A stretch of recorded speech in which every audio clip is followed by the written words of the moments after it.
Retour maintenant à Cernay pour la suite de notre feuilleton consacré au dernier jour d'Imer France. Dans l'usine, la production est quasiment à l'arrêt et pour les salariés, l'heure est venue de dresser un bilan de leur carrière et de se projeter vers l'avenir. Chez Imer, une page se tourne.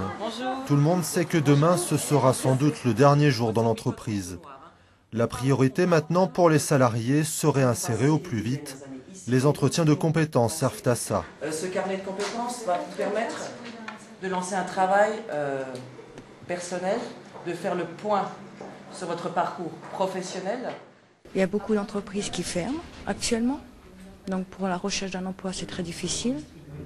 J'ai moi-même déjà des difficultés, je n'ai pas de moyens de locomotion, donc pas de permis encore. Donc pour aller trouver un travail ailleurs, ça va être très difficile. C'est sûr que pour rester un peu dans la vie professionnelle, on est obligé de se remettre un peu en question.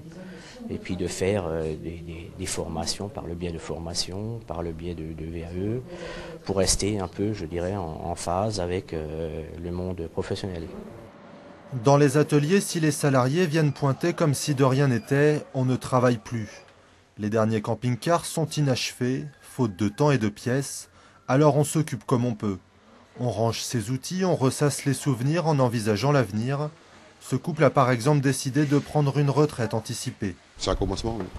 On recommence carrément une vie. C'est un commencement avec un petit pincement au cœur quand même. Surtout de laisser les collègues de travail. Des collègues comme Louisa Canini qui vient de fêter sa 33e année de service chez Imer il y a 2 jours, la dernière. Ça fait mal, hein. Ça fait mal à tout le monde, hein. Aussi bien les jeunes que les anciens. Comme dit, on est tous dans le même bateau, quoi. Qu'on ait 50 boîtes ou 30 ans de boîte, la boîte elle va fermer, c'est sûr qu'après, retrouver autre chose, ça va pas être évident. Vu à la conjoncture actuelle, toutes les boîtes qui ferment aux alentours, des gens, nous en tant qu'anciens qui a 30 ou 33 ans de boîte, j'ai commencé à l'âge de 16 ans, je n'ai pas vraiment de gros diplômes. Moi tout ce que j'ai c'est le doigté, un peu touche à tout, quoi.